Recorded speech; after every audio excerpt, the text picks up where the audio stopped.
All right, let's talk a little bit about graft versus host disease. Now, this is probably one of the highest yield slides of this chapter, and so I really think it's one of the ones that we're going to spend a little bit of time on to make sure we're sharp on this, because some of this can get a little confusing. But if you understand the last few slides, it might make a little bit more sense here. So let's just go back to our basics here. So let's just say we have some donor, and let's just say that we're doing a stem cell transplant from this donor's tissue. Okay, so we're going to do a hematopoietic stem cell transplant, potentially from the bone marrow here of this donor, and we're going to give it to the recipient. Okay, so that's the idea. Now remember that when you do a hematopoietic stem cell transplant, okay, when you do this, a lot of these cells are going to be very rich in lymphocytes. Okay, so we'll just put rich in lymphocytes in this region.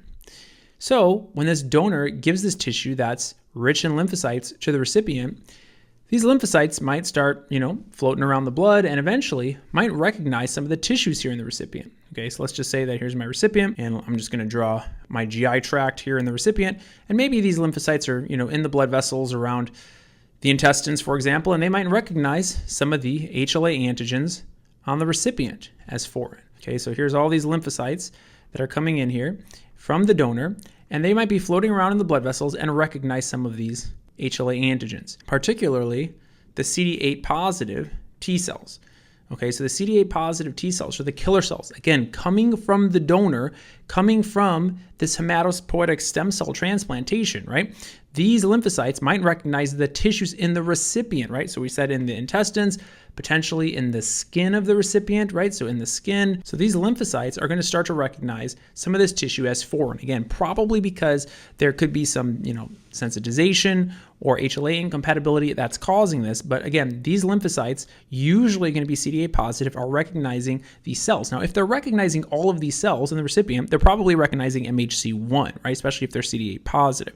Because remember, all nucleated cells are going to have MHC1 on them, okay? And so the MHC1 on these recipient cells are getting recognized and eventually getting destroyed by this donor's T cells, essentially. And there's a lot of these T cells that are being transferred, right? We already said that the bone marrow is going to be very rich in lymphocytes. And so again, the big difference here from what we talked about before is in this situation, it's the donor's T cells, not the recipient's cells. It's the donor's T cells that are damaging the host tissue. Okay, before when we said acute rejection, hyperacute rejection, chronic rejection, everything was flipped. It was the host, right? It was the recipient that was damaging the donor graft. In this situation, it's the graft that has the T cells in it that then kind of come out and destroy the recipient's tissues. And so this is going to be a cell-mediated response, again, because it's driven by the T cells, not the T cells of the recipient, again, the T cells of the donor.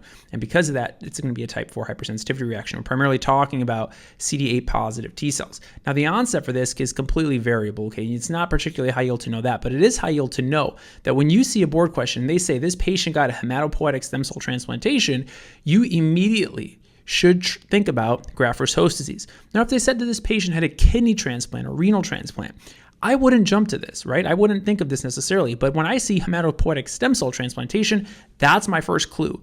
That's my first clue that says, hey, we're probably dealing with graft versus host disease. I don't know for sure yet, but I'm going to look for some other clues in the question, which we'll talk about in a second. Before we talk about that, though, there is another situation that can kind of go either way. Liver transplants. Now, livers are also kind of rich in the lymphocytes. Okay, so if they tell you that the patient had a liver transplantation, this is also very classic for causing graft versus host disease. Kind of one of the classic things you'll see here, and this is your way to distinguish this, and this might also be getting into a bit of the details here. But let's just imagine if you're trying to say, hey, is this graft versus host disease, or am I dealing with something like an acute or chronic rejection potentially? Well, you have to look at the liver function. Okay, so you have to look at the liver function. Now, if we think about this, right, if the donor gave the liver to the recipient, and the recipient is rejecting it, right, from either acute rejection or chronic rejection, the recipient starts making antibodies against it, marking it for destruction. What's going to happen to that liver that the donor gave the recipient? It's going to get marked for destruction. It's going to get destroyed. We already said it's going to have either fibrosis, right? It's going to become atrophic. It's going to have a decline in function, all the things that we talked about, right? That liver is going to get damaged. If I put that in the recipient marks it for destruction and destroys it. That liver that was donated, that graft, is going to get destroyed. We might have to remove that graft. So if we're talking about an acute rejection or chronic rejection, like we talked about before, where the recipient or the host damages the donor graft, in these situations, we would expect to have a decline in the liver function, right? We'd have a decline in that liver function because it's getting damaged. So we'd see elevations in the AST, in the ALT, we'd see jaundice, scleral icterus, right? Signs that this liver is not working, right? Now, the other situation is, let's say that this donor, again, donates the liver, and let's say this liver is really rich in these lymphocytes, right? And these lymphocytes are going to recognize the recipient essentially as foreign, right? They're going to recognize the tissue potentially in the intestines, potentially in the skin as foreign, and they're going to start to destroy those tissues. In that situation, okay, in the situation of graft versus host disease, right? I'm going to put graft versus host disease, which is what we're talking about here. What would happen to the liver function? It's going to be normal because the liver's not getting attacked. The liver came from the donor. The lymphocytes in the liver come from the donor. The lymphocytes in the liver from the donor are not going to attack their tissues that they're genetically identical to. They're going to attack the recipient's tissues in which they're not identical to. So in graft versus host disease, that liver function, it should be normal, right? It should be normal. What's not going to be normal is the rest of the presentation. The host tissues are getting attacked. The recipient's tissues are getting attacked. So the recipient is going to have things, if our skin's getting attacked, we're going to see a rash. A classic rash that we'll see in graft versus host disease is a maculopapular rash. It might be diffuse, right? Normally, if you have transplant rejection of a graft, it's usually local to that area, right? But if you see diffuse issues in this patient, diffuse pathology, right? Maculopapular rash. If you see this patient has abdominal pain, nausea, emesis, diarrhea, these are all things that might signify potentially this is more of a graft versus host disease. Again, if I transplanted the liver and the liver caused this, the liver function would be normal. Now, again, like I said earlier, though, the classic pathology is a hematopoietic stem cell transplantation. So you can see all of this, again, in a hematopoietic stem cell transplantation. And in that situation, you might see jaundice and an increase in the ALK phos or an increase in the liver enzymes. Because if I do a hematopoietic stem cell transplant, the liver's fair game, right? But if I transfer the liver, then I know that the donor lymphocytes aren't going to attack their own tissue. That's the point I'm making, okay? So the point is, if you have a hematopoietic stem cell transplant, liver's fair game, right? If you transfer the liver, though, these cells are not going to attack where they came from. And that's the point. They're already genetically identical. So just remember that. So you would only really see this if the patient had a hematopoietic stem cell transplantation. That's the point I'm trying to make. Again, pancytopenia, this is also possible, right? The recipient cells can get destroyed by these lymphocytes. Okay, so it's a diffuse presentation. That's the point. We're attacking tissues all throughout the recipient. The classic ones are going to be dermatologic and intestinal.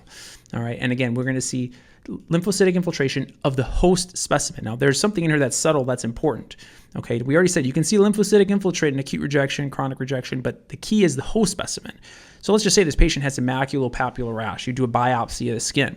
You see a lymphocytic infiltrate. Well, that's classic, in the right vignette for graft versus host disease. And you might be saying, okay, well, how does that compare to the acute rejection, chronic rejection? Well, it's the host specimen. It's the recipient's skin you're biopsying. You're not biopsying the graft. If I biopsy the graft in graft versus host disease, right, the graft isn't getting attacked. The graft isn't abnormal. Whereas with acute and chronic transplant rejection, it's the graft that has this lymphocytic infiltrate. Here, the graft is just fine. It's the host tissues you're biopsying that have lymphocytic infiltration. So again, you have to pay attention, right? What are they biopsying? Are they biopsying, this recipient's intestines because they have inflammation potentially, or the skin because they have a rash? In those situations, now we're thinking more about graft versus host disease. If I'm biopsying the graft and I see a lymphocytic infiltrate, I'm thinking more acute or chronic rejection. You might see immunosuppression, in a lot of these patients because, right, we don't want the host to destroy the graft. But here's the problem. If you start immunosuppressing this recipient's going to have a harder and harder time fighting off these T cells that are attacking its tissues, right? And so the concept is, right, as you immunosuppress this recipient, this reaction can actually get worse. So as you start to increase your immunosuppression, right, you can actually make the graft versus host disease worse. Potentially, right? Because now the recipient has less of an opportunity to sustain the damage from all of these T cells. The other thing is you can see this graft versus tumor effect that sometimes comes up. And so the concept here is, let's just say that you had a patient that had leukemia or a patient that has myeloma, for example. What ends up happening is, especially with leukemia, is you kind of have this crowding of all of these white blood cells that are being produced. if we take leukemia, for example, right? And all of these white blood cells are essentially crowding out all of the other cell lines, okay? And a lot of these white blood cells are going to be genetically similar in some way, and they're in many cases not functional, okay? And so they're really just taking up space and causing things like pancytopenia from the cells that actually work, okay, because they crowd everything out, right? They're crowding. And so what you can do here, if you do a transplantation of hematopoietic stem cells to try and fix this problem, you can actually get these patients immunosuppressed enough to increase potentially this graft versus host disease. But instead of thinking about the graft attacking the host, you want the graft to attack all of these kind of non-functional crowded leukemic cells, right? And so we call this the graft versus tumor effect, right? You want it to kind of target these tumor cells or the cancer cells. And so these T cells that are coming from the graft, right, they can go over here and recognize that, hey, these cells don't have the correct HLA antigens, right? So these CD8 positive T cells can start destroying all of these abnormal crowded cells, right, or tumor cells. Now you can imagine that these CD8 positive T cells aren't selective for just the tumor, right? They're also going to destroy the host tissue. So as you increase the immunosuppression, right, you're also going to potentially increase the side effects that these patients might have with graft versus host disease, but you're doing that to try and get the graft cells to essentially attack the tumor or the underlying pathology as well. So anything beyond that is really beyond the scope of step one. It's just something that you want to be familiar with. And again, remember, all of this is really happening in allogeneic transplantations, again, where there's some potential for HLA incompatibility.